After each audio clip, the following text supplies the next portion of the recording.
Hi friend, welcome to M TV talk two. Friends, आज आपके साथ नेटफ्लिक्स पर आने वाली series pieces of her season 1 के एपिसोड 1 को एक्सप्लेन करूंगा। फ्रेंड, बहुत ही जबरदस्त सीरीज आ चुकी है। अगर आपने अभी तक ये सीरीज नहीं देखी तो आप मेरी वीडियो को स्किप भी कर सकते हैं। फ्रेंड, अगर आप जानना चाहते हैं पीसेस ऑफ हेयर के एपिसोड 1 की कहानी के बारे में, इस सीरीज के अंदर हमें क्या नई चीज देखने को मिल जाती है, तो आपको मेरी वीडियो को कंटिन्यू रखने के लिए पहले मैं आपको बताते चलूं, इस वीडियो के अंदर आपको बहुत ही स्ट्रॉन्ग स्पॉइलर सुनने और देखने को मिलने वाले हैं। अगर आपने अभी तक एपिसोड 1 नहीं देखा तो आप मेरी वीडियो को स्किप भी कर सकते हैं। अगर आप जानना चाहते हैं एपिसोड 1 की कहानी के बारे में तो आप मेरी वीडियो को कंटिन्यू रख सकते हैं, बट उससे पहले आपको मैं स्पॉइलर से अलर्ट करता चलूं। सो फ्रेंड, एपिसोड 1 का स्टार्ट करने से पहले मेरी आपसे एक और छोटी सी रिक्वेस्ट है, वह चैनल को सब्सक्राइब करना और बेल आइकन का बटन को प्रेस करना, क्योंकि जैसे ही मैं अपनी नई वीडियो के साथ आऊंगा आपको नोटिफिकेशन मिल जाएगा। फ्रेंड, एपिसोड 1 का स्टार्ट हमें देखने को मिल जाता है यहाँ पर एंडी नाम की एक लड़की पर, जहाँ पर हम देख लेते हैं उसका बचपन पहले हमें दिखाया था, जहाँ पर वो बहुत सारी डरी सहमी सी होती है, किसी से वो डर रही होती है। वहीं पर नेक्स्ट सीन में हम देख लेते हैं पुलिस की वर्दी में होती है, वहाँ पर हम देख लेते हैं वो कुछ ड्राइंग बना रही होती है और एक कॉल पर बात कर रही होती है, मतलब वो है इमरजेंसी में हमें देखने को मिल जाती है, इमरजेंसी पुलिस के ऑफिस में देखने को मिल जाती है। और वहाँ पर हम देख लेते हैं सुबह होती है और वहाँ से वो निकल जाती है, अपनी साइकिल लेती है और अपने घर की तरफ चली जाती है। अब यहाँ पर हम देख लेते हैं वो कुछ पिक्चर्स को देखती है, वहाँ पर अपने वो डैड की पिक्चर्स को देखती है और अपनी मॉम की पिक्चर को देखती है और अपने स्टेप फादर की पिक्चर को देखती है। वहीं पर हम नेक्स्ट सीन में देख लेते हैं उसकी मदर को, मिस ओलिवर को, जहाँ पर वो कुछ लोगों की सेशन ले रही होती है, मतलब जो आर्मी के जो डिसेबल हो चुके होते हैं उनके वहाँ पर वो इंटरव्यू लेती है, मतलब ये उसकी जॉब होती है। सो फ्रेंड, यहाँ पर हम देख लेते हैं वो घर पर जाती है और जाकर एंडी से मिलती है, एंडी को हैप्पी बर्थडे बोलती है, उसका आज हैप्पी बर्थडे होता है तो उसको वो विश करते हुए नजर आ जाती है। वहीं पर ही बोलती है तुम अब 30 साल की हो गई हो, मुझे यकीन नहीं हो रहा है। अब यहीं पर ही हम देख लेते हैं उसे बोलती है चलो आओ खाने पर चलते हैं। अब यहाँ पर हम देख लेते हैं नेक्स्ट सीन में वो होटल के अंदर खाना खा रहे होते हैं, जहाँ पर बैठी होती है रेस्टोरेंट के अंदर। अब यहाँ पर वो एंडी से बात करते हुए नजर आ जाती है, जहाँ पर वो एंडी को बोलती है तुम्हें एक लड़का देख रहा है, तो बोलती है यहाँ पर 60 साल से कम मैं ही हूँ। अब यहाँ पर मिस ओलिवर हंसती है और बोलती है कि तुम्हें अपनी जिंदगी की शुरुआत करनी चाहिए, तुम्हें अब अकेले रहना चाहिए, तो बोलती हाँ मोम मुझे भी ऐसे ही लगता है। अब यहाँ पर हम देख लेते हैं एंडी जो होती है अकेले रहने का फैसला कर चुकी होती है, जहाँ पर उसकी मोम से बोलती है हाँ ठीक है मैं तुम्हारे इस फैसले में तुम्हारे साथ हूँ, तुम्हें अपनी जिंदगी को कुछ फैसले तुम्हें खुद ही लेने होंगे। अब यहीं पर ही हम देख लेते हैं वहाँ पर एक लड़की और एक लेडी आ जाती है, जो कि अपनी बेटी के बारे में बताती है कि ये डॉक्टर बनना चाहती है और ये इसकी कॉलेज की जो स्टडी है वो आगे बढ़ चुकी है और अब ये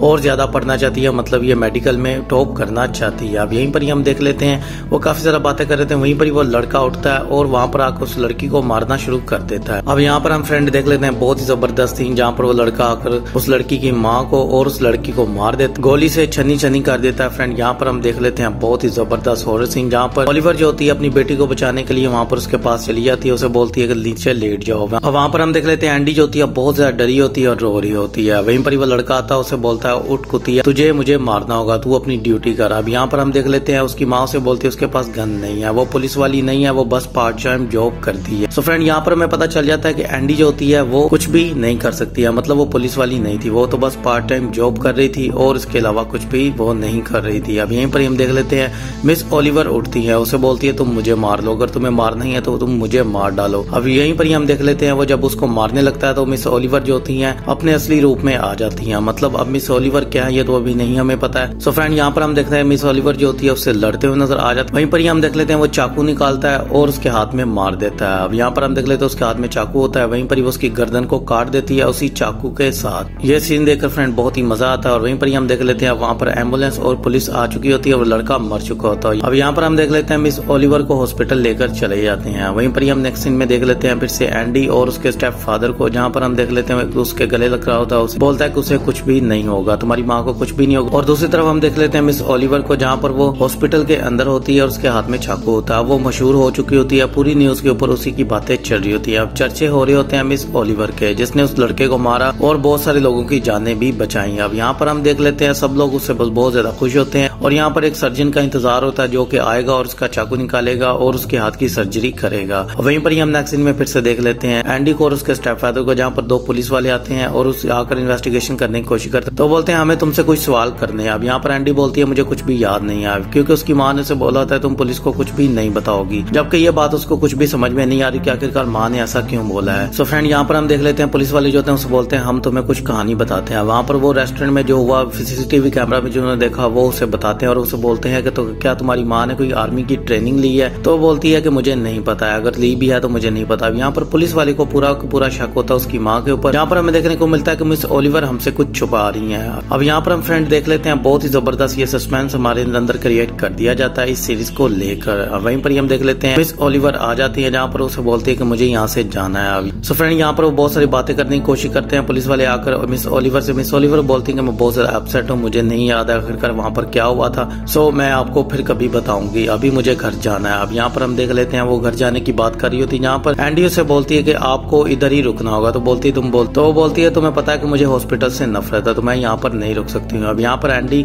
सर पकड़कर बैठ जाती है, उसे बोलती है कि बैठ जाओ और बाहर आ जाती है एंडी। यहाँ पर हम देख लेते हैं उसे बहुत ज्यादा गुस्सा आ रहा होता है। वहीं पर हम देख लेते हैं फिर से मिस ओलिवर को, जहाँ पर वो बाहर आती है और गाड़ी में बैठती है और मीडिया से चोरी चोरी चुपके चुपके वहां से निकलने की कोशिश कर रही होती है। वहां से वो निकलते हैं और घर पर चले जाते हैं। वहां पर हम देख लेते हैं मिस ओलिवर जो होती है उसे बोलती है तुम अपने बैग्स को तैयार करो, तुम्हें यहाँ से जाना होगा। वहीं पर ही नेक्स्ट में हम देख लेते हैं एक शख्स को, यहाँ पर वो फोन पर बात करता है और उसे बोलता है कि वो वही है, हमारे लिए एक मुसीबत है, वो वही है। अब यहीं पर ही हम देख लेते हैं वो बात कर रहे होते हैं मिस ओलिवर की। और नेक्स्ट सीन में फिर से हम देख लेते हैं मिस ओलिवर को और एंडी को, जहाँ पर एंडी हमें शावर लेते हुए नजर आ जाती है। और यहाँ पर हम देख लेते हैं मिस ओलिवर जो होती है वो अपने ड्रेस को चेंज करती है और यहाँ पर वो अपने हस्बैंड को बोलती है, एक्स हस्बैंड को बोलती है कि तुम्हें यहाँ से जाना होगा, मैं अकेले रहने चाहती हूँ, तुम्हें उसे लेकर वहाँ से जाना होगा, यहाँ पर तुम्हें पता नहीं कि क्या होने वाला है। तो बोलता है तुम मुझे बताओ, मैं तुम्हारी हेल्प कर सकता हूँ। तो वो बोलती है नहीं, तुम्हें यहाँ से जाना होगा, तुम्हें एंडी को लेकर यहाँ से अपने घर जाना होगा, आज की रात तुम अपने पास ही उसे रखना। अब यहाँ पर हम देख लेते हैं मिस ओलिवर कुछ ऐसा बता रही होती है जो कि हमें अभी तक समझ में नहीं आ रहा था कि सीरीज के अंदर क्या सस्पेंस हमें देखने को मिलने वाला। अब नेक्स्ट सीन में हम देख लेते हैं फिर से एंडी और उसके स्टेप फादर को, जहाँ पर उसके पास खाना लेकर आता है, उसे बोलता है कि तुम आज रात मेरे पास आ जाओ, तुम्हारी माँ को यहाँ पर अकेले रहने की जरूरत है, तुम्हें उसे कुछ थोड़ा सा टाइम देना होगा। अब यहाँ पर एंडी बोलती है ठीक है मैं आपके पास आ जाऊंगी, अगर आपने जाना है तो आप चले जाएं। अब वहीं पर ही हम देख लेते हैं वो बाहर जाता है, उसे बोलता है कि यहाँ पर बहुत सारा तूफान आने वाला है और बहुत ज्यादा बारिश होने वाली है। वो बोलती है कि हाँ मैं आ जाऊंगी। वहीं पर ही हम देख लेते हैं वो सो जाती है। अब जब उसकी आंख खुलती है तो वहाँ पर रात बहुत सारी हो चुकी होती है और बाहर बहुत ज्यादा बारिश हो रही होती है। वो अपने बैग्स को तैयार करती है और बाहर निकलने की कोशिश करती है। अब वहाँ पर हम देख लेते हैं वो स्टोर रूम के अंदर जाती है, अपनी साइकिल निकालने की कोशिश करती है। वहीं पर ही उसे एक शख्स का अक्स नजर आ जाता है। वहाँ पर हम देख लेते हैं वो कुछ देख रहा होता है। वहीं पर ही वो देखकर काफी ज्यादा डर जाती है और रोना शुरू कर देती है, क्योंकि उसे कुछ भी समझ में नहीं आ रहा था आखिरकार यहाँ पर क्या चल रहा है और ये आदमी कौन है। अब यहाँ पर हम देख लेते हैं चोरी चोरी घर के अंदर वो चला जाता है और वहीं पर ही जब वो घर के अंदर जाती तो वो उसकी माँ से बात कर रहा होता है। उसने उसकी माँ को बांधा होता है, मिस ओलिवर को बांधा होता है कुर्सी के ऊपर और उसे बोलता है अब उसे तुम्हारे पैसों की जरूरत नहीं है, क्योंकि तुम्हें कुछ और बताना होगा, तुम्हें वो देना होगा जो तुम्हें पता है तुम्हें क्या देना है। वहाँ पर वो उससे कुछ मांगने की कोशिश करता है। अब यहाँ पर हम देख लेते हैं वो उसकी माँ को पकड़ता है और उसको फांसी देने की कोशिश कर रहा था, उसे मारने की कोशिश करता है। वहीं पर ही हम देख लेते हैं एंडी जो होती है हिम्मत जुटाती है और वहाँ पर एक चीज पकड़ती है, भारी सी चीज लेती है और उसके सर में जाकर मारती है, वो गिर जाता है। वहाँ पर हम देख लेते हैं वो गन पकड़ने की कोशिश करता है। यहीं पर ही हम देख लेते हैं बहुत ही जबरदस्त सीन, जहाँ पर एंडी फिर से उसी वेटलेस को पकड़ती है और उसके सर में मार देती है, जहाँ पर वो बेहोश हो जाता है। अब यहाँ पर हम देख लेते हैं उठती है और अपनी माँ के पास जाती है, अपनी माँ को खोलती है, उसकी माँ से बोलती है उसके पॉकेट्स में जो कुछ भी है उसे निकालना होगा, तुम्हें मेरी ये हेल्प करनी होगी। वहाँ पर हम देख लेते हैं वो फोन निकालती है और एक चाबी निकालती है, गाड़ी की चाबी निकालती है, जहाँ पर फोन जो होता है वो मिस ओलिवर पकड़ लेती है और यहाँ पर उसको गाड़ी की चाबी देती है, उसे बोलती है गाड़ी की चाबी लो, उसकी गाड़ी यहीं पर ही कहीं के पर करीब होगी, तुम्हें बेस एस जाना होगा और वहाँ से तुम्हें सीधा मेन पर जाना होगा और वहाँ से तुम्हें गाड़ी के शोरूम में जाना होगा, वहाँ पर एक गाड़ी खड़ी होगी, वहाँ से तुम्हें निकल जाना होगा। यहाँ पर हम देख लेते हैं उसे पूरा का पूरा रास्ता बताती है और उसे बोलती है तुम्हें यहाँ से जल्दी निकलना होगा। यहीं पर ही हम देख लेते हैं एंडी जो होती है वहाँ से चली जाती है, क्योंकि मिस ओलिवर जो होती है उसे बोलती है तुम्हें यहाँ से जाना होगा, ये मैं तुम्हें कह रही हूँ। अब नेक्स्ट सीन में हम फिर से देख लेते हैं एंडी जो होती है गाड़ियों को बार बार चेक कर रही होती है, वहाँ पर उसे एक गाड़ी मिल जाती है जिसको वो लेती है, वहाँ से निकल रही होती है। वहाँ पर पुलिस भी आ चुकी होती है और वहीं पर ही हम देख लेते हैं बेल्स एस पहुंच चुकी होती है और उस शहर की तरफ जा चुकी होती है जहाँ पर उसकी उसने माँ ने बोला होता है। यहीं पर ये एपिसोड की एंडिंग हो जाती है। तो फ्रेंड एपिसोड 2 के अंदर हमें क्या देखने को मिलने वाला है तो मैं आपको एपिसोड 2 के अंदर ही बताऊंगा। ये बहुत ही जबरदस्त सीरीज है, क्राइम एक्शन थ्रिलर सीजन है फ्रेंड, बहुत ही जबरदस्त सीरीज आ चुकी है। अगर आपने अभी तक नहीं देखी तो आप मेरी वीडियो को स्किप कर सकते हैं। अगर आप जानना चाहते हैं एपिसोड की कहानियों के बारे में तो आप मेरी वीडियो को कंटिन्यू रख सकते हैं, क्योंकि मैं अपने चैनल पर इस पूरी सीरीज को एक्सप्लेन कर दूंगा। सो मिलता हूँ आपसे नेक्स्ट वीडियो में, अपना ख्याल रखिएगा, टेक केयर, बाय।